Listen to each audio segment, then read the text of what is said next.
Hello and welcome once again to Talking Pictures Podcast. I'm your host David and joined with me as always my co-host Brian. Brian, how are you today? God damn it, David. What's wrong with you today?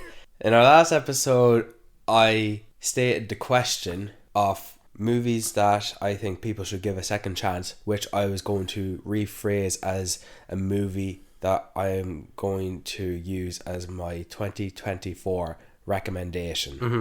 My recommendation of the year. Mm-hmm. I forgot to give the answer. Oh yeah, okay. That we've had countless emails of this, comments everywhere. What was the answer? What was it? Blink. Okay.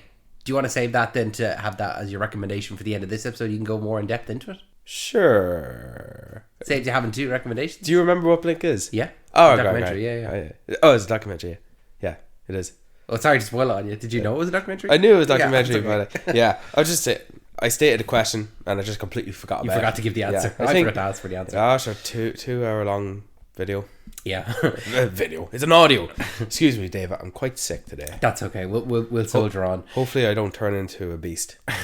Before we get things moving today, just want to remind everyone that we have new episodes every single Wednesday, as well as bonus episodes every other weekend. Make sure that you're following us on your favorite podcasting app of choice and following us on your social medias. They're all in the links down below. We're on Facebook, we are on Twitter, we are still on TikTok, even though TikTok is probably banned now for most people. We're still there, so we're available there. We're on Blue Sky, we're on LinkedIn, we're on Letterboxd, we're everywhere. So it is down just in the description down below. So if you are looking to follow us on any of that, you can follow us there. And as well as that, if you want to send in any suggestions for bonus episodes, or if you have any recommendations for episodes that you'd like to hear us talk about, make sure to send those in to talkingpicturespodcast1@gmail.com. Brian, we're here today to talk about, it's actually kind of funny now, this is the second film we've done for 2025 and the second horror film that we've done. So we're on a bit of a roll here now, because the first one was Nosferatu, and now we're here to talk about Wolfman. Wolfman, as your niece calls it. But yeah, Wolfman.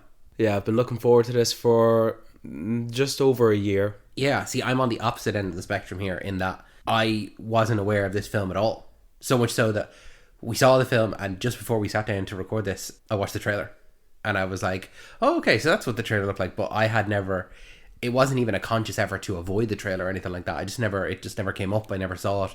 It never played in front of anything in the cinema, anything like that. Yeah, the first teaser was released and 1/3 of it was a bunch of insects, and it was trying to convey the natural order of things, that there was a predator and there was a prey type of situation. As we saw at the start of the movie with the ants taking down the bee. Yeah, so the rest of the movie was, in that original teaser, there was just, quick shots and like, I'm good, that's it, that's all I need to know. And I didn't watch any other trailers. We just watched the main trailer for this movie now, and we were both right to avoid it. Well, yeah. I purposely avoided it because I'm always on top of trailer releases, but I knew that this is an isolated location. I knew it was a minimal cast. I knew that whatever we see in the trailer, I'm not going to forget, and I'm going to anticipate, this is this sequence from the trailer when the scene comes up in the movie. So I just don't watch it. Well, before we get into it, just want to remind everyone that this is obviously a spoiler review, so if you haven't seen the film, make sure to go out and see it. I think we both recommend not watching the trailer first. I think you can kind of get what it's about from the title, if that's your speed, Wolfman. So you had a different idea on what this movie was going to be about. So do you want to tell us about that? Because when you said that, I was like, really? That's what you thought? That's what you expected in terms of the story? Well, I don't think it was that I was expecting anything. It's just I didn't expect it to go in the way that it did. And which is, and once again, spoilers here now. We're getting into it, so if you haven't seen this, why are people listening to this episode? I don't know. I just want to give them the chance. You're putting a lot of emphasis on the spoiler alert here. Well, when it was playing, right, I expected it to kind of be a slow, methodical, like, is there something going on? Like a more supernatural element to it. Of like, we're going to spend a couple of days in the cabin and there might be sightings or whatever, and then it ramps up, kind of more of a traditional, pace it out over a couple of days. I thought maybe that the guy they pick up, his neighbour, his childhood friend, or, his dad's friend's son, that he would be a constant throughout the film, of like he'd turn up and the wife would have a problem with them, and the main character would be like Blake, he'd be like, oh no, he's fine, like I know him from whatever, but he'd just be kind of like nearly creepy, but not the bad guy, that kind of way. But using the family as bait to get to the beast. In a kind of, similar, that kind of way, like that he be... Because there is a wolf man in this. Yeah, because we know that from the epilogue and the title, obviously. But, no, I just wasn't expecting it to literally careen off into a car crash, which it does in the film.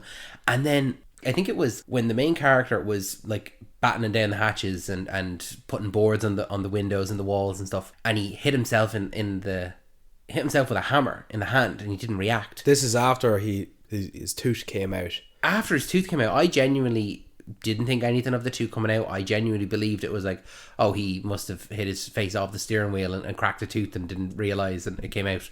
But he hit his hand, and then I went, oh my god, he's going to become a werewolf. Why did I not think of this? Why am I an idiot? The movie just completely subverted me of like, I never thought for a second. I thought we would just be battling a werewolf, but not, oh, one of these characters is going to become a werewolf. Wolf man. Yeah, there was one. I thought genuinely that the one that they were fighting would have been the Wolfman. That was it. I didn't think, I was genuinely surprised. Maybe I was just an idiot, and like that, going into it, not having seen a trailer, not having expected anything, I was just like, why didn't I think of this? But did you not remember us referencing how this movie took inspiration from The Fly and how the body horror transformation from man into creature? Completely forgot. You just forgot? Yeah. Completely did not think of that for 1 second. Did you not remember I mentioned Christopher Abbott every now and then, most especially as he popped up as the foreigner in Craven the Hunter? Go listen to that episode. That he's going to be in the Wolfman. Did you? You just thought he was going to be in it, but not. Yeah. Didn't think anything of it. Genuinely. That he's not going to be the Wolfman. No. I thought he would be the main character, and maybe at the end of it, there might be some kind of a infection or something like that. But you're making me think of A Quiet Place Part 1. Why is that? Because that seems similar to what you were expecting. Yeah, With John Krasinski and his 2 kids and Emily maybe Blunt so. and the I baby. wouldn't really have thought of that, but I would have thought maybe of like a Speak No Evil, of like, in that kind of sense of like that it's over a couple of days and there's an uneasiness and we're not 100% sure what it is, and then as it gets to the end, it builds and it becomes just a full on Wolfman or something like that, you know. That kind of story structure, if that makes sense, as opposed to A Quiet Place. That's amazed that that's what you were thinking. Yeah. So when he started to change, I was like, incredible. He's gonna be fighting the Wolfman on the outside and fighting off the infection from within. You know, trying to, fight off this Wolfman while also fighting off the inner Wolfman. It's an interesting dynamic because he is protecting his family from a monster while he becomes a monster. Yeah. I liked how this movie opened in the wide shot. It's set in Oregon, so I guess Oregon is a dangerous place now. Oregon, right? And it comes up with this text. A man... A little bit of context. Yeah, with the writing on the screen. A man went up into the hills and disappeared. And legends or locals or the natives say that he caught hills fever. And that the indigenous people say he now has the face of the wolf. He contracted a disease, a virus, and that's what they refer to him as. And when I saw that, I thought, wow, we're actually delving into some mythology here. And that we see, okay, I knew this actor was going to be in it. Sam Yeager, he played the father at the start. Yeah. I just know him from like 2 other TV shows I've seen him in, so I just know the actor, and I knew he was going to be in it. So he's obviously strict, he's militant, him and his son in the woods. Beyond so, yeah. Like it's yeah, he says 10 Hutton, the kid fucking rushes out of bed, makes his bed, and he gets up out of bed, and like he's almost slept in a way that it would be easier for him to get out of bed. Get out of bed and make it immediately. Like when he gets into bed, it's somehow in his sleep he doesn't move. Yeah. Like he knows not to move in his sleep. And he didn't seem to be all that like abusive in his parent, because like it's more strict than abusive, definitely, because he's looking out for him. And I think, I don't know, maybe don't take your kids out in the middle of the forest while you're trying to capture Bigfoot. But that's not what they went out. They went out to shoot deer. But he is there to capture the beast. Because he wasn't. Not initially. No, he was. They just lived out there. They went out to go hunt deer, and then when they encounter it, that's when he calls the guy on the radio and he's like, "No, I saw it." He probably had fed in or had heard the legends as well, but never seen it. But now that he's encountered it, and then it was almost after that became his obsession. He wanted to get it. I have a feeling. This is how I read it. I just read it as every time he went out with his son with rifles hunting deer, it was always in his mind to be on the alert for Oh, yeah. what, because when his son ran off to shoot the deer to get a better shot, look how frustrated and mad he was. Like, he went up, he was angry to the point of losing his son. Well, I'd say that there's definitely a like that element of danger, regardless of if there's a wolfman or not. Like with bears and wolves or whatever. Yes, he probably is just concerned for his son's safety. But that's in the real world with me and you, not in this movie. In this movie, that's supposed to demonstrate the fact that he is visibly angry and concerned for his son's safety and not wanting him to run off on his own because he knows what is out there, and that is Sasquatch. And then when he knew it was nearby, he heard it, right? We as the audience heard it. Hid up in the little shack, up the ladders, closed the little hatch door, creep down, and then you can hear it coming up as well. He knew what that was. He was expecting it, and we as the audience are watching him. He's there to like capture the beast, that type of thing. Like he didn't actively seek to go after it. Like he was a bit smart about it, and I like that. The only glimpses we see of that Wolfman that at the very start was through the scope of the rifle when the kid was looking through, like ever so briefly, and it's just gone. Like it looked so feral, like it looked nearly ancient. Yeah, more animalistic than any other beast appearance we got in this movie. And then you can see the breath coming up as well. And then did you notice a few camera movements akin to The Invisible Man from Leigh Whannell? So the camera's on the father and just moving. It moves to a negative space where you can see the little wall behind him that he's leaning against, and you can see the breath coming up from that side as well. And you think it's gonna reach over his hand and grab it. So I like how Leigh Whannell, he does this a few times throughout the movie where he pans the camera into an open area or an empty space or a negative space to have us as the audience think what's going to happen, what's going to come here. Yeah. Where he does it expertly in The Invisible Man. That was brilliant of the use of negative space and like wide angles as well, and like looking into a room and you're kind of scanning the whole room to see what you can find, what you can see. Or just if there's anything there. Like the fact that he just moves it and there's just nothing there, well, that's the point. You can't see it. Yeah. And he did that a little here as well. He did it with that scene. He did it later on in the barn, but it wasn't so much a tilt away from the camera. It was more so just looking into darkness because we can't see it, at least from a human eye perspective. Yeah, but we know something is there. Yeah.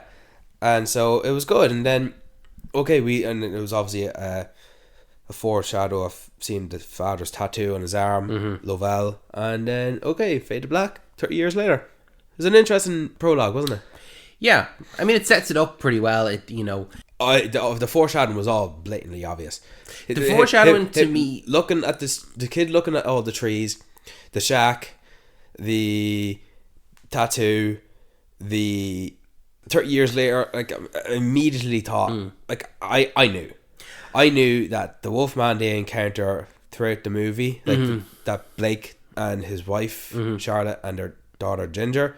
I knew that the Wolfman they encountered, it was going to be his father. I didn't, but as it was going on, I hoped it was him. Yeah. As they got into the house and all, I was like, I hope that it's his dad. I hope that, I didn't find it as obvious, definitely not, but I just kept thinking, I was like, I hope that it's his dad. I hope it's his dad. And then they did the full reveal. I'm like, okay, grand. But also, if they hadn't revealed that, I still would have had it in my head that no, that was his dad. Well, look at it this way. You've got two options based on the setup you've given us. It's either the Wolfman we see at the start, and when Blake moved out and cut off connection with his father still held on to his obsession. Maybe him and his partner, his friend who was his hunted mate, and then that hunted mate had the son, and that son was the man that Blake recognized. You know, like if you saw the movie, you know. If you don't understand, stop listening because you obviously haven't seen it. But the way I saw it, you have two options. The Wolfman was the Wolfman at the start, and that it killed Blake's father. Or Blake's father did kill the beast, but in doing so got infected himself and then took his place as the Wolfman, and the myth continues. So it's either one or the other, I thought. And I thought it would just be more correct to deem it so that it would be his father. Yeah. It just, it played into the themes as well. We'll talk about that later. I think that what this film does with its themes is really, really good. But the foreshadowing, I didn't find it as maybe smacking you in the face as you might have found it at the start. But there was one thing that they did bring up, and I thought that maybe that was going to be a solution or something like that, which was the mushrooms, the death caps. I thought something was going to come of it as well. Because of the fact that they lingered on it, where he's like, what did I just say? Like, they brought attention back to it again. Yeah. I thought maybe that might be a... I was if they're fighting the Wolfman and they shove it in his mouth and he bites down on it or something like that, and that's how they kill the Wolfman. There's no other way to do it. Like, they have to poison him or something. But no, nothing else of it. So I just latched on to something that didn't end up being the thing. But, I mean, I didn't find that the foreshadowing was as heavy-handed. Not even when his daughter goes on the cones and he's getting mad and there's his father's temper and that's just going to linger. Well, that's not foreshadowing. I think that was very much that's character building. That's showing the difference between him and his dad. Like that he is. It's the immediate contrast as well as we go 30 years later and he's standing at the pedestrian crossing holding the big teddy bear shopping bags, his daughter there in a princess suit, and like in the way that his dad used to be like literally like, okay, get up, and he'd get up and make the bed immediately, but the daughter then he's like, get down, and she's just still doing it and just does not listen. And it's like the contrast of, yes, his dad was really, really strict on him, but he listened to his dad and he had respect for his dad, whereas his daughter Ginger almost has no respect and doesn't listen to him. And it's like, the softer touch is it's probably the right way to go about it. You don't want to have your kids living in fear of you, but do they respect you? Like there's a fine line of it. Spoiled brat. She is a kind of a spoiled brat now, in fairness. There is that one great line where he says to his daughter, this is when they're in the house, they're trapped. He says to her, a parent doesn't want to scar their kids, but in doing so, maybe by the actions they do, they become the scars for their kids. That was a great line. But then I also thought that it was a good theme. So I'll say that his frustration and his dad's anger, that was a good theme. But the whole touched my head, and what am I thinking? Oh, that was blatantly obvious foreshadowing. As soon as that happened, I was like, okay, I'm gonna expect that to swing back around a few more times towards the end of the movie. We're gonna get some situation where I thought where he can't speak and maybe his throat is ripped out or something, and she has that final moment. Now, as soon as he started to become a werewolf and I realised what movie we were watching, I was like, oh, right, okay, he's not going to be able to speak and he won't attack them and she'll do that. So that was hit me over the head, obvious of foreshadowing. What did you think of the marriage relationship between the parents? Because I got it when he's the stay-at-home dad and she's the working parent. And the daughter has the connection with the father, whereas not so much with the mother. We can maybe see that without being told it later on in the house when they're into trouble. But the next scene we have them, she's walking out of the building, he's sitting there with, back facing the building, and then meeting her for lunch.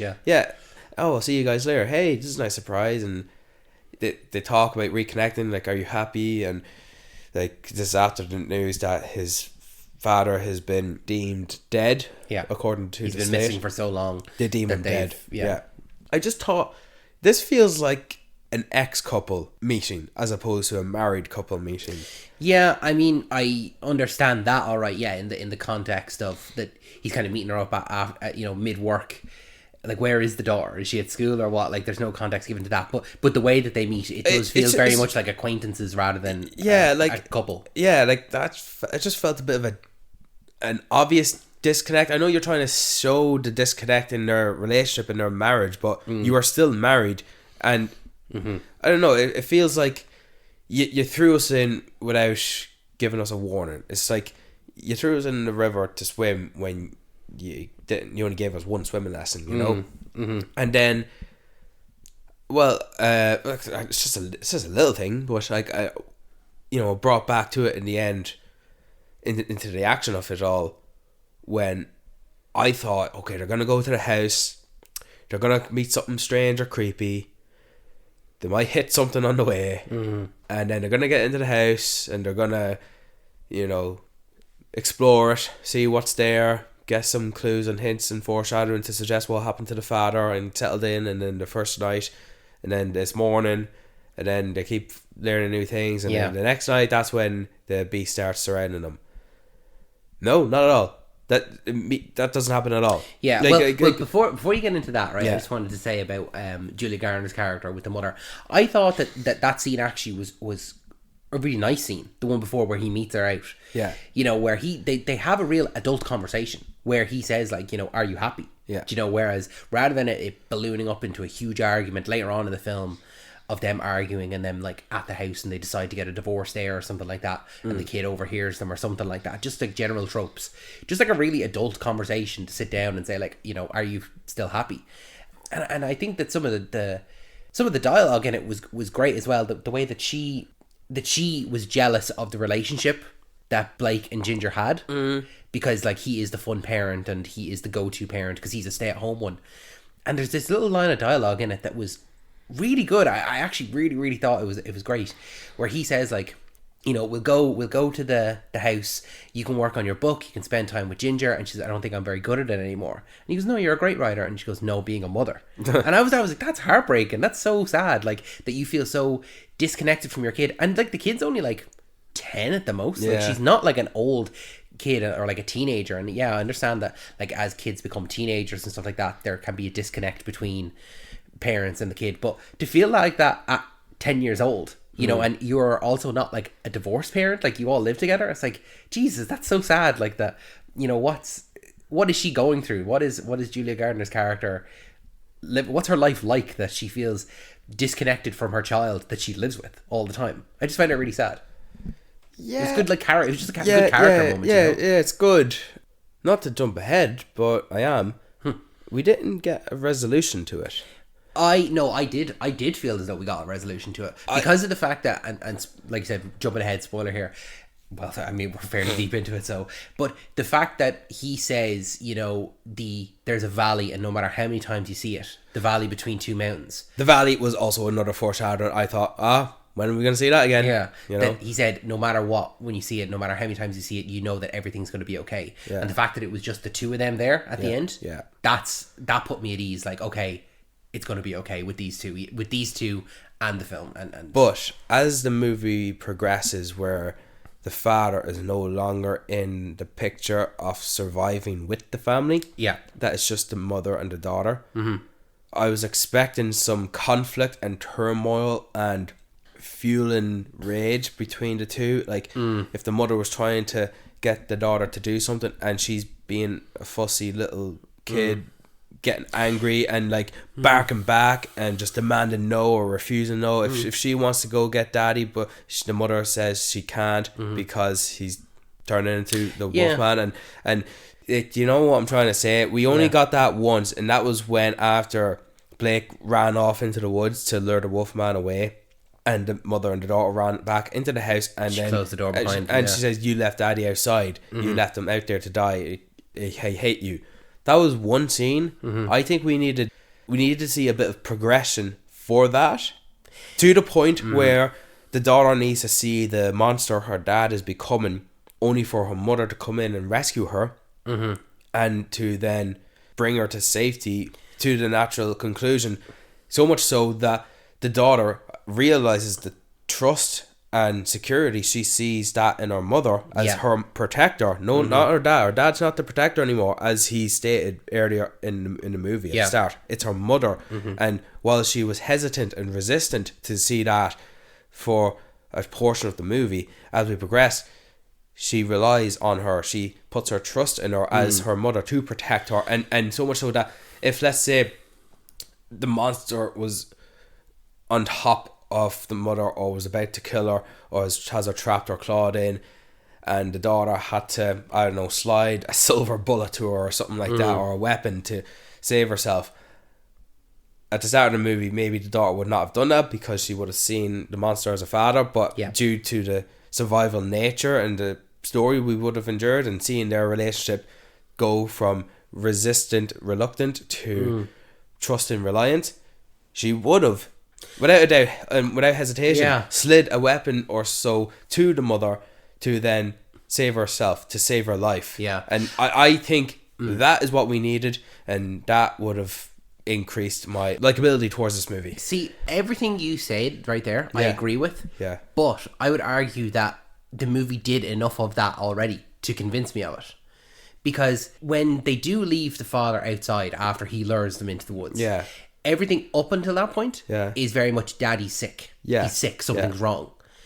When he comes back and he's had kind of the second fight with the Wolfman, and we don't know what the what happened or what the outcome was. Oh yeah, we only heard it. He comes back in and he is very much scarier, and he's further on in the development of becoming the werewolf.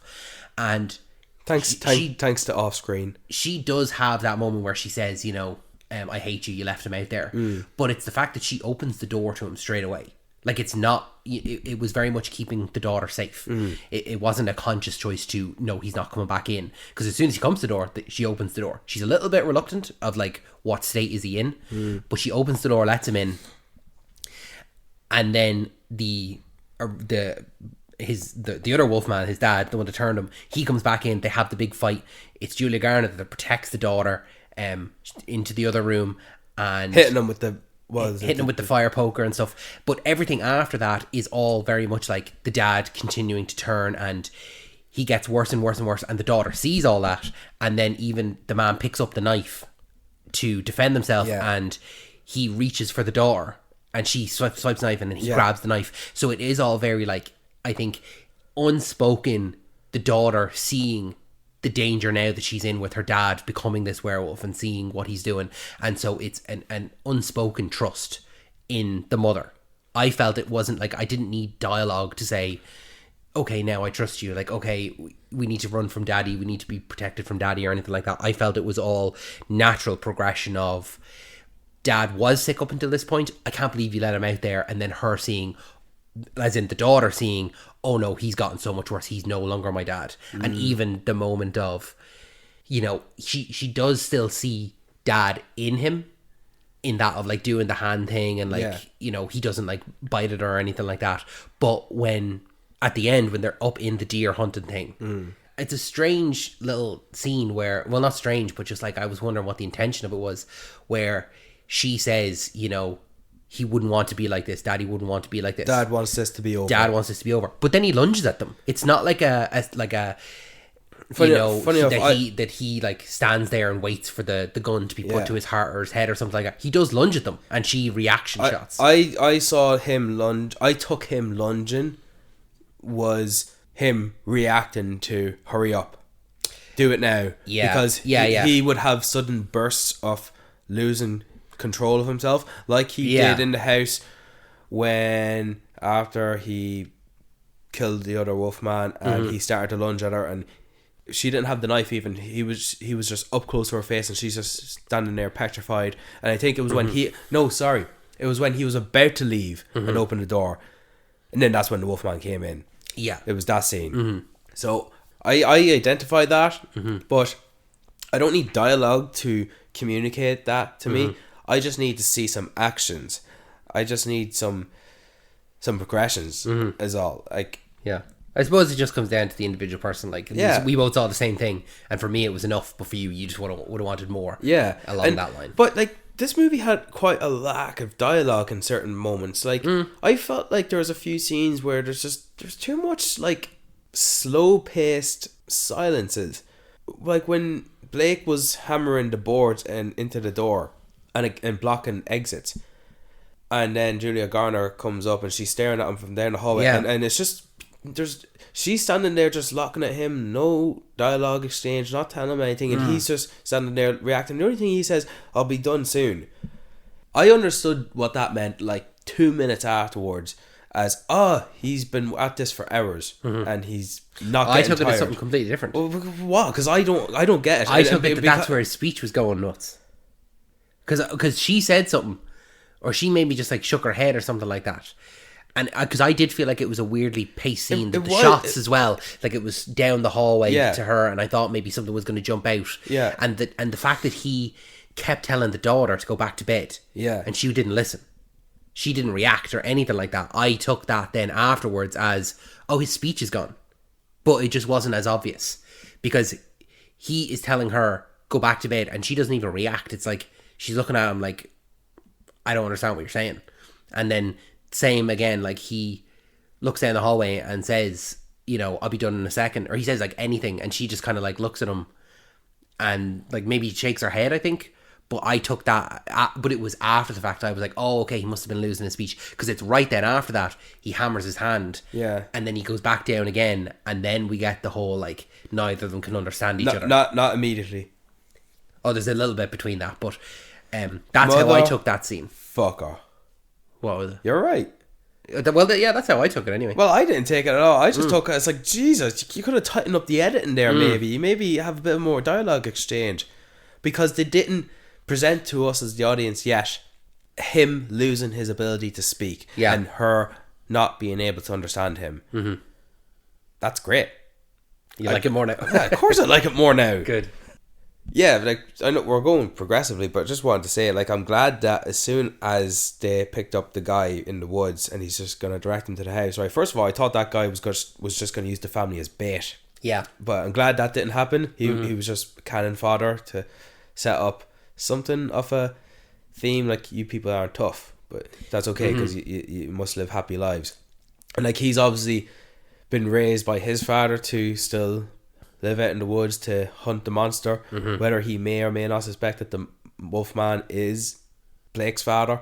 Yeah, obviously it's not something he was going to reveal, but immediately after, the Wolfman was just standing there on 2 feet, and then the crash, and then it's the run to the house at night, and it wasn't even a bite he got, it was just a claw mark he got. Like, that's it that Blake got. Yeah, it was we kind of jumped around a bit, but you're right that when that crash happens, I was like, oh, okay, this is different than what I thought it was going to be entirely. We're already starting here now. That's what I meant by, we're not going to go to the house and we're going to have a one day and one night of them settling in and getting used to the place and fixing it up and finding things and seeing, oh, this was her grandfather and this was what he was doing. But even the cut that he got, I didn't feel like that. I thought it was just glass initially. I didn't even think, because it wasn't obvious that he had gotten scratched. No. It was because he smashes the window in, and I guess in that movement he scratched him at the same time. So because I didn't think that it was a scratch from a werewolf, I didn't then have the train of thought that to connect it of, oh, he's turning into a werewolf, because initially I did think that was just glass that had cut him or something like that, you know. So that's where my line of thinking was with it. One of my favorite shots of this movie was the tracking shot where they're running from the bottom of the hill up towards the house, and you could see it behind them, like on all fours. It is on all fours, and you can't see it like dead center in the frame, because the family is in the center of the frame running towards the house. But as the camera lingers on that tracking shot, you can see the Wolfman in the distance charging up on all fours, and like, you can not that far behind either. No, it's reasonably close, and you can see it charging up at them. And as the camera moves, by laws of physics, the Wolfman exits the frame because the camera is panning, but you know it's still coming. And what do you need? Nothing more than a bit of sound effects of the ever closer monster coming up on you, and the camera is up on the family's back trying to open the door, and we as the audience want to look at what's coming at us, but we can't. You desperately want to. You want to see it. I want to know where it is. Yeah, you know, in because we don't know, even though we know it's coming up at them. Yeah. What's the distance? Yeah. And then there's even those creepy scenes where the Wolfman would be walking on 2, and you'd see him obscure in the shadow. In the shadow, and then they're inside the house and they're looking at him through the windows, and you could just see hunched over walking on the porch. Creepy. It is very, very creepy, and it's kind of nearly because of the fact that it is his dad. It's like, does he recognize the place? Like, how much of him is left? You know, does he come to that place and does he recognize it? Like, does he walk around to go around to the back door because he knows there's a back door and it wouldn't be locked or anything like that, you know? It's something to think about, isn't it? Because we've been given some insight on it. Yeah, there's no aspect of the movie that really kind of delves into the fact that is this still his dad or anything like that. Yeah. Because it is very much just a Wolfman, and it's not until after he is killed by Blake that we see that it was the tattoo at all. Honestly, as soon as he killed him, I was waiting for the tattoo reveal. Yeah. And like, obviously he looked more feral. Because he had been there, he'd been in this state longer, alright. Yeah. So we could say yes, there was something of his father still in there, but there was no control of him. Like, he was all beast. Yeah. And I don't know, like, you can say yes or you can say no, it depends. I want to talk about one of the most impressive uses of sound effects, when Blake is still hammering into floorboard. Oh yeah. And he thinks, well, we think, because I'm convinced of it too, that something has broken in upstairs. He's upstairs, yeah, the Wolfman is, and this is great, genuinely. This is fucking brilliant. This is one of the best moments of the movie, because this is where it becomes obvious as well. It's like, oh no, this was going, and I'm lucky to to say that when he hammered his hand and he didn't react, I was like, oh, he's becoming. I got it there, as opposed to probably what you got, which was, you know, straight away. When did you realize, or did you know that he was becoming? He was going to be that a werewolf? Blake was going to be Wolfman. Yeah, you knew from before. I knew I knew that he was going to be Wolfman. Okay, I knew there was going to be a werewolf. I thought that werewolf was going to be dispatched pretty early on, like, or even halfway through, pretty much more around exactly how it happened. Like, he wasn't going to be as much of a lingering threat. He wasn't going to be as ever present, because Blake himself was going to be turning into a monster. But I thought, what is this thing doing? It's just walking in a circle, bumping around, and every things. door he went into, it's like, oh, it's just in the next room. It's just in the next room, and then it's just in the closet. It's shuffling around. So much so that it would have attacked by now, you know. And I like how Leigh Whannell filmed this. It's like at the edge of a door frame, and the actor creeps his head in from the right to look at it, and as the camera is panning from his POV, it's a fucking spider. Massive spider as well. I've never seen a bigger spider other than maybe Lord of the Rings and Harry Potter. But no spider makes that amount of noise when it's crawling on the walls. It's his heightened senses. Yeah. It was great. It was like that. Great, because you wouldn't ever hear, if you saw a spider, you'd never hear it. No, but the fact that he's hearing it, what's going on? And then it's that whole camera movement of, like, the way that it like. Did you see Upgrade? Exactly, yes. I was about to actually reference Upgrade, the way that it tilts and it moves, and like he moves one way and it moves another, and it just kind of turns his whole world. He's out of sync a little. Yes, that's a great way to put it. He's disorientated. He's out of sync. The world is just changing around him, or his world is changing. Yeah. And he realizes it then. He's like, oh no, something's wrong. And that's when he goes down to speak to Julia Gardner, and that's when the communication then is fully.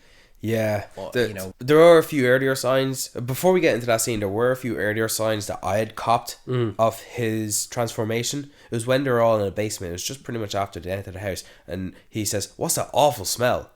Oh, and she goes, "What smell?" He could smell through the wall. Yeah, he could smell the beef. Didn't pick that up at all. And he goes in there, and he goes to eat the beef jerky. I'm going, how long's that been there?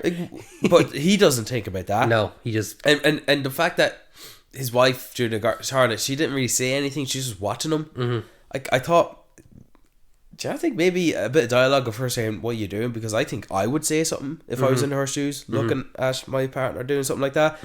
And then the next sign was obvious. His tooth falls out. Yeah, no, I didn't pick up on that. I genuinely did think that was just, he had been in a car crash and the adrenaline hadn't worn off yet, so he still had, he couldn't feel the pain of it, and it wasn't until he bit into something he's like, oh, my tooth is actually falling out. Genuinely put it down to the car crash. Well, that was all the Fly inspirations, like with the like afterwards, like you know, talking about it now, I'm like, oh yeah, that was it should have been obvious. And I think if I had gone into the movie knowing that he would become a werewolf, it's really obvious. Yeah, but I think it does it in such a good way of, if you don't know that is coming, then for someone like me who didn't know it was coming, it hides it well from you until it becomes so obvious. And I think it becomes so obvious in that spider scene. But anything before that, it gives you a chance to figure it out.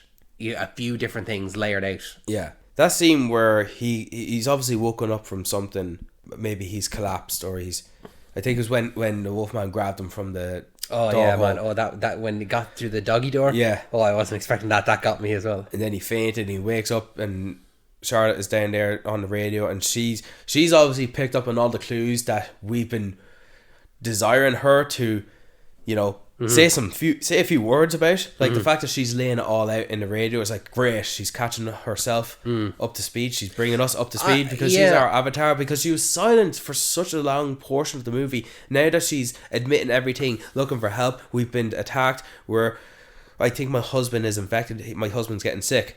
I felt as though that was too premature. Maybe it was because I didn't see those symptoms or anything like that. Yeah. I just felt that was too premature to say something like he's been infected.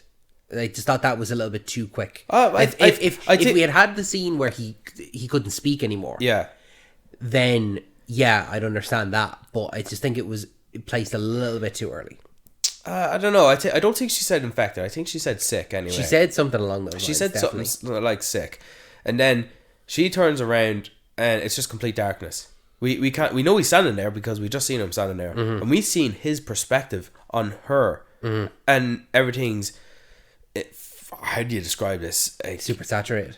Yeah, I guess that's what it's like a ghostly world almost. And he can't understand what she's saying, but then as we transition to her reality, we understand her, and then she looks at him, and she can't understand him. This is the first sign now where. Well, this to me it was the first, but because you said the hallway scene where, as we said earlier, where he's talking but she's not responding, the daughter's not responding, that was obviously the first sign of it. But this was the first sign for us as the audience to not get lost, to show the difference between the two, show the difference.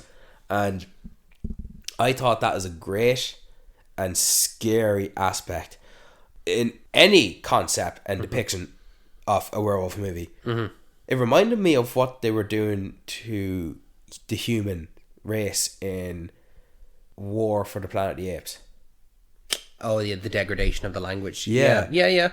I think it's a good way to kind of separate the two. Like, how frustrated would you be if, like, literally everything that you're saying, like, to you, everything is still English. Yeah. But you can't understand what they're saying and they can't understand you, and it's like it kind of nearly moves you quicker into madness and allows the infection to take over your mind. It's further demonstrated when he's lying in the bed and she's bandaging him up again, and like he just says, Charlotte, I don't know what you're saying, and from her perspective he's just mumbling, and he can barely write. He writes dying.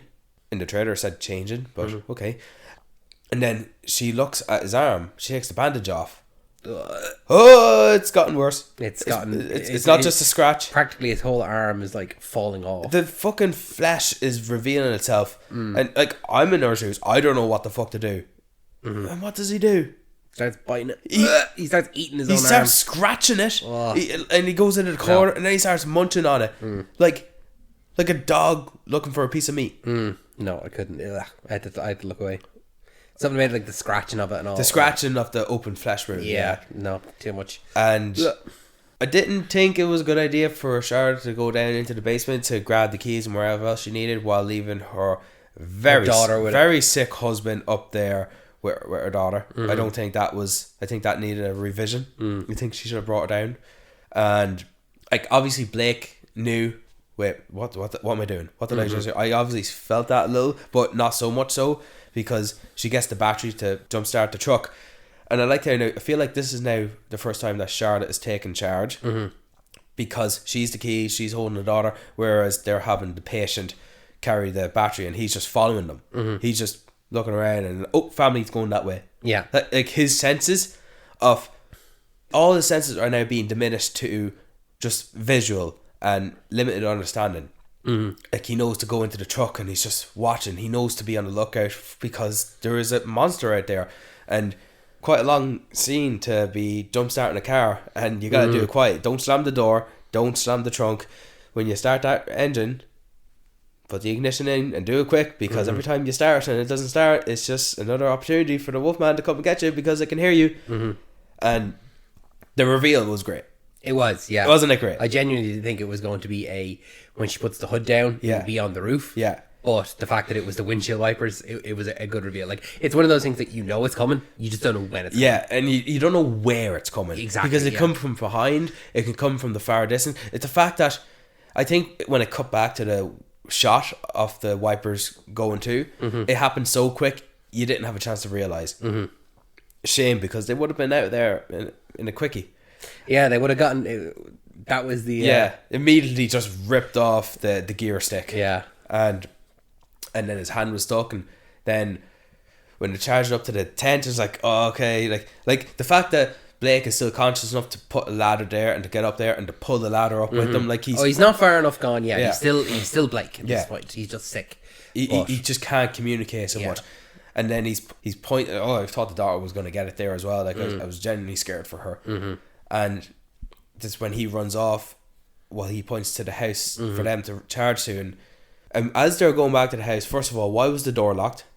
Does the door lock when you shut it? Depends. My door locks when you shut it. Fair enough. Some doors are different. It's just that they were opening the door. They had to unlock it again, I guess. But I like that we didn't follow Blake into the woods. No, we don't know his fate. Like, you know, in that fight, did he get scratched again? And that exacerbated it again. And you know, because from when he comes back, he gets worse much quicker. Oh, the beauty of off screen. Because when he comes back, any change can happen off screen. Because when he's back, like, first of all, the mother heard the roars of the beasts into the woods.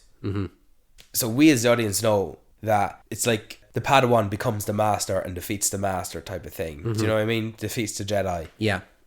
It was that type of transition. In with the new, out with the old. He's killed the alpha. He's now the alpha. Yeah. Exactly.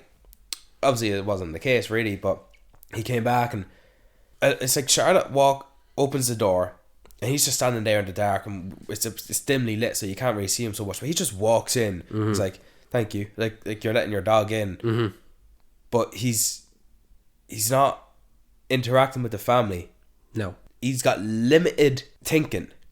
He's going in to rest because he's just in pain because he's transitioning. And he's just getting worse, visually worse. Like the prosthetics is something else. Yeah, you have to give it to that. Like you're saying there, they did, you know, use The Fly and body horror stuff like as reference. And as he transforms, there are a couple of different scenes of him transforming with nails falling out, teeth falling out. Yeah, his body just physically changing, and that, like, you have to give it, like, it did look really good, and it looked way better as a practical film with makeup than it would have had this been like a CGI. Could you imagine if it's a CGI? It couldn't do it. You couldn't. It defeats the purpose of what we were going for. They were going for.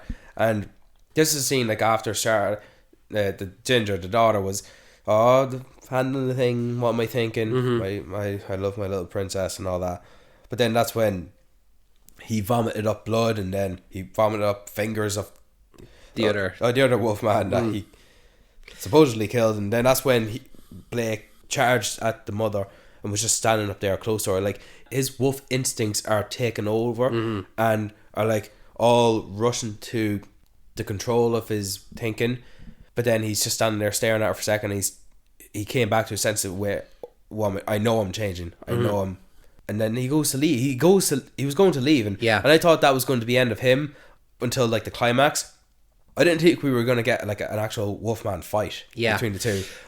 I think now's a good time to bring up the theme of the story, the trauma, the generational trauma, and I just thought it was a great way to frame generational trauma in that, you know, it was his dad that gave him his trauma, that caused him then to, you know, put up that blockade, and he doesn't want to be his dad to his daughter.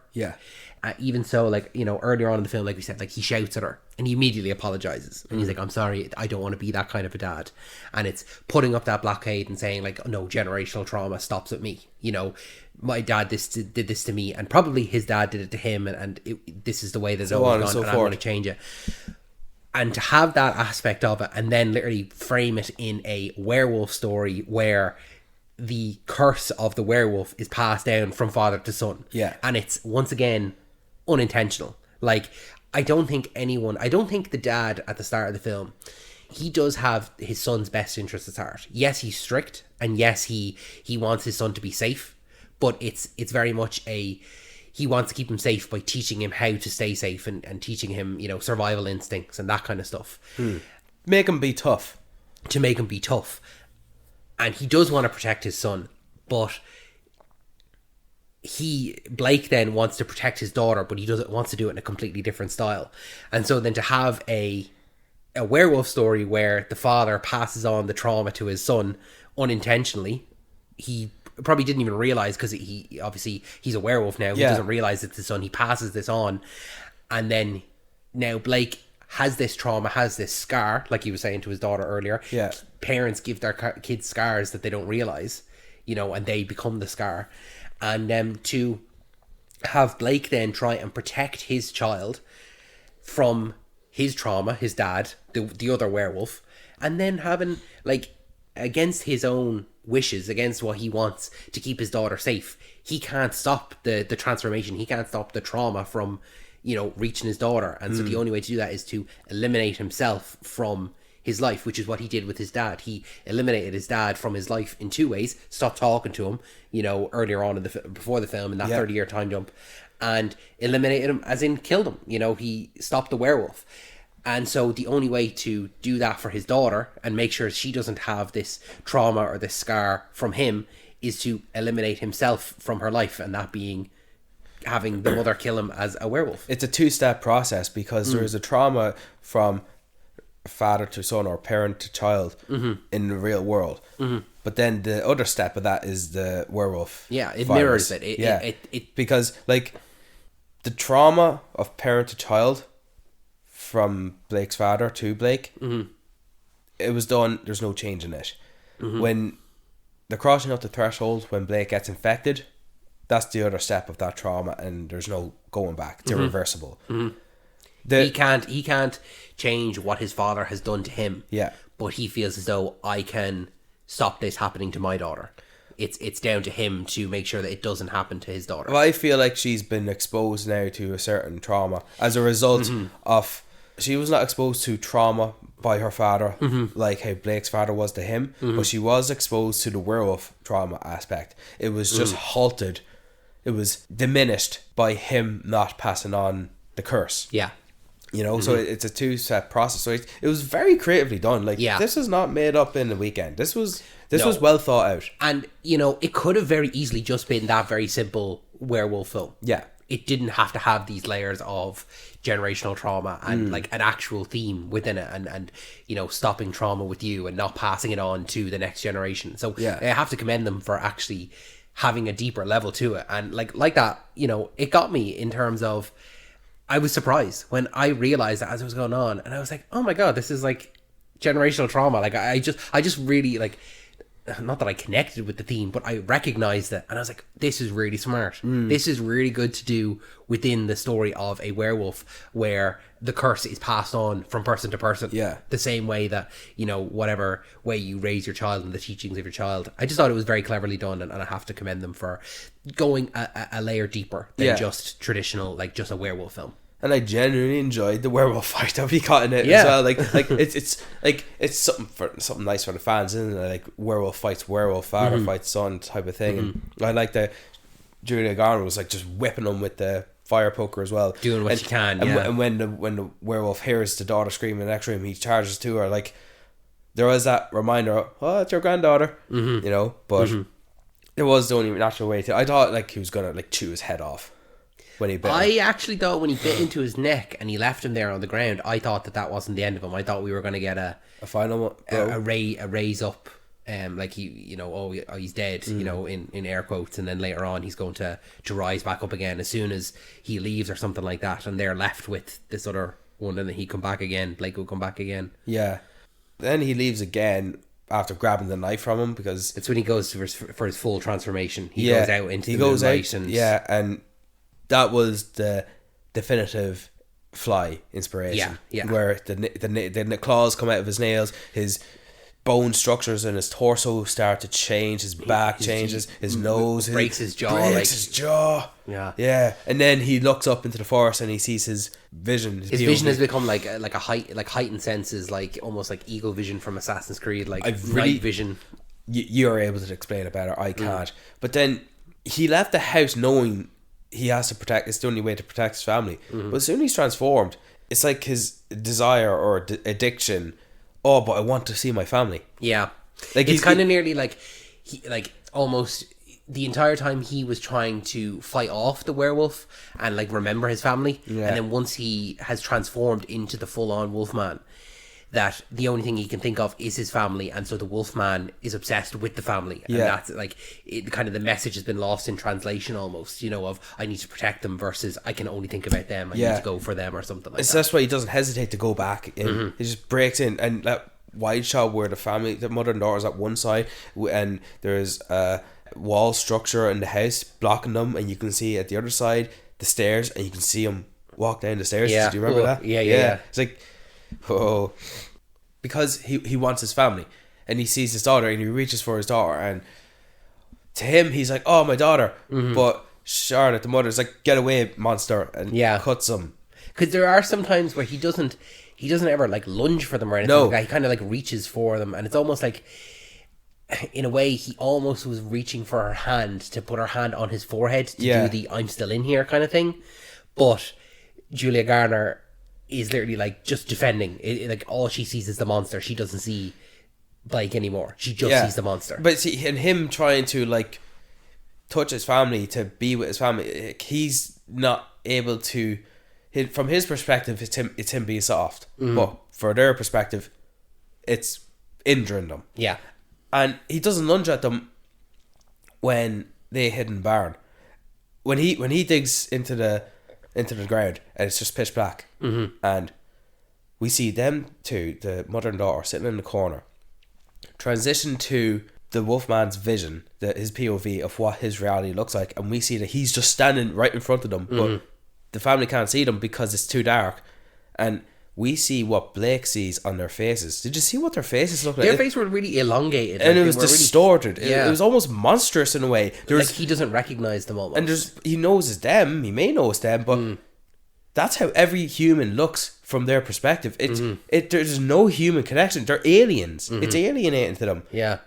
And that's what they see the whole time. And how can that...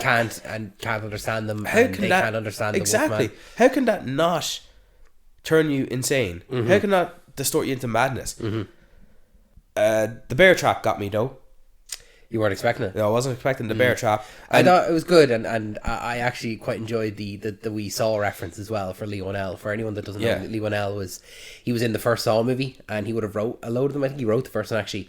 But the bear trap catches Blake, and he gnaws his own foot off and leaves his foot behind, which is, I thought, very clever. Where you thought of the Saw reference, I thought of an animal will do anything to get out of a that's trap. Obviously what the actual reference is, but it's also a little reference to Saw. But but like, you would gnaw your own leg off to get out of a trap. But like, he's still, a humanoid figure. He's not pulling his leg, pull. He's trying to remove the trap open from, like, he's still using his hands, Yeah. Like, he still has some level of intelligence with him. Yeah. Still is able to run on all fours without a foot. And of course, we knew it was all going to end in the little shack at the treehouse again. And very reminiscent of the first attack at the start. And what's kind of interesting, right, speaking of generational trauma, it's also who is in which role now, right? Because if you think about the prologue, you have three roles. You have the parent, you have the child, and you have the monster. Blake in the prologue is the child. And now, rather than Blake being the parent protecting the child, he is the monster. The exact role he didn't want to be in any of this. And it's something very tragic about that. Yeah.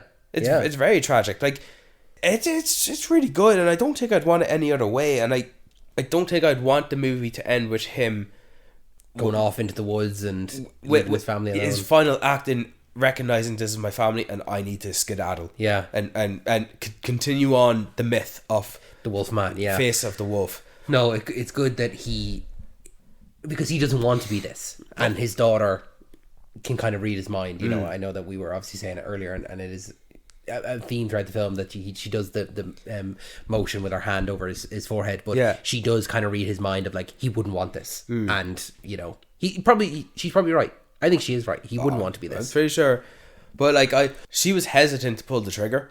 Definitely, he as soon as he puts one hand up, had a chance to shoot. Other hand up, had a chance to shoot. Creeps his head over, pull the trigger. No, she was hesitant to do it, and Blake's lunging at the door.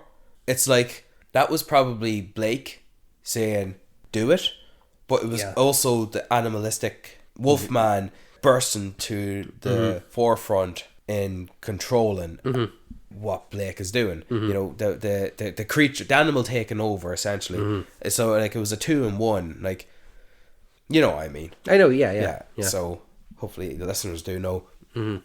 And I try to think if there's anything else. Like, David, talking about this now, it's just, I'm going to change my rating. Good. Yeah, That's good. I'm changing my rating to it now. Like, feel like it feels like somewhat of a fever dream, and I think the prosthetics of what the Wolfman here is, like, it's great. Mm-hmm. It's not a traditional werewolf movie. It's not, especially in appearance as well. Mm-hmm. Like, it's. I guess you could say it's grounded in a way. Mm-hmm. What I also like here, the fact that he was just killed with one bullet. Yeah, like. And the same, not the whole mythological silver bullet, yeah. or changes in the moonlight or anything like that. Oh, yeah. It is a very grounded, like, just this is like an infection almost, as opposed to a curse. That's exactly what I want to say. They treat the curse of the Wolfman in this movie like a virus, mm-hmm. like a disease, hill fever. Mm-hmm. They literally said it at the start of the movie, and once you get infected, it's permanent. Mm-hmm. There's no turning back into a human. There's no cure for it. Yeah. No, you're not human by day, and a full moon you're a werewolf. There's none of that. It's because actually that opening prologue is set during the day. Exactly. And it's the Wolfman. Yeah. Yeah. And so I thought, well, maybe that's just the original beast of it, but no, mm-hmm. that's not the case at all. Mm-hmm. So it's a great depiction of the werewolf IP or the Wolfman IP. Mm-hmm. Like, I see this as somewhat of a reboot in a way, but then again, it's not. Like, the fact that he's called Blake Lovell. The Wolfman character, his name is called Larry Talbot, or Lawrence Talbot. Mm-hmm. That's the Wolfman. That's the original guy's name. Mm-hmm. And there are some other reboots of Wolfman movies where the name character is Lawrence Talbot. But they changed the name here. Mm-hmm. I don't know why. I always see... When I think of the Wolfman, and this is only by result of knowing the limited depictions of man turning into Wolfman, his name's Lawrence. Mm-hmm. But okay, nothing else to think about that. But I like how they didn't go for traditional expectations of what we expect from this IP. They made their own thing of it, mm-hmm. and I liked it. I liked an awful lot of it. I enjoyed it. Yeah, absolutely. Oh yeah, another thing I didn't like is when Blake left into the woods to transform, and the mother is telling the daughter, "Daddy's sick," and his daddy was sick, and now he passes sickness on to him. Maybe don't say that while the dead corpse is sitting right next to you. Like, maybe don't do that. Mm-hmm. See what I mean? Like, there's a few things that just could have been. I kind of like when characters don't lie to kids. I don't like when people soften things for kids. Like, I mean, there's a dead body in the room with you. Like, you can't sugarcoat that. Cover it up, maybe. Walk into the next room. Don't tell the fable story of how your grandfather infected your father with the sickness, mm-hmm. and say hi to your granddad. Mm-hmm. Well, she doesn't know. I think she does know. I think the mother does know that this is his dad. Oh yeah, I know. I know the daughter doesn't know. Mm-hmm. And just again, I wish there was a more of an emotional impact solidified between the mother and the daughter. Like, the mother is now to protect her. Mm-hmm. Like, that's she's taking on that role instead. Just a little bit more of a punch. Yeah, I would have liked. Mm-hmm. But that's where I'm at on the Wolfman. Mm-hmm. Talking about it made me like it more now. Good, which is great, and good that this is in my top 10 anticipated of 2025. Nice. Have you got a recommendation before we let these people go? I do. What you got? I'm going to recommend The Wolfman. I thought you were going to recommend Blink from the start. Oh, no. Save that for another one. Nah, people should watch Blink. Okay. You can't rate it. Just watch it and find the beauty in it. But yeah, I'm going to recommend The Wolfman. The original? Nope. Which one? The Benicio del Toro one. Okay. Did you watch it? Nope. I've never seen any Wolfman. None? No. None of this IP. This would be the first one I've seen. This Wolfman we just reviewed, this is better. The Benicio del Toro one, it's a good one for a 2010 release. Mm-hmm. It's a more traditional one, whereas this movie is all about the single permanent transformation of the Wolfman. The Benicio del Toro one is, he changes a few times throughout the movie. And sorry to spoil it, but yeah, Benicio del Toro is playing Lawrence, and he plays the Wolfman. I was looking forward to it, because just like where I like... The Lizard is one of my top 3 favourite Spider-Man villains. Yeah. For that exact same reason compared to the character of Wolfman. Mm-hmm. I just like it. Yeah. That's why Remus Lupin is one of my top favorite Harry Potter characters. He probably is my favorite Harry Potter character. Yeah. You just like Wolfman. I just like the idea that the nicest man in the world can also be the most dangerous monster. Yeah. Okay. By no choice of their own. Yeah. That's okay. it. What about you? Do you have a recommendation? I'm going to go in the same vein. I'm going to do a werewolf movie. I'm going to recommend Teen Wolf. Oh, yeah. From the 80s. 80s, yeah. With Michael J. Fox. Who played the father? I couldn't tell you. I know that the father's name is Howard, but I couldn't tell you who played him, but I can look it up. But yeah, it's a teen comedy movie from the 80s where Michael J. Fox becomes a werewolf and he becomes the most popular kid in school when he accidentally wolfs out at a basketball game and he becomes like a basketball star and, becomes the most popular kid in school. I just think it's a good movie. I like it.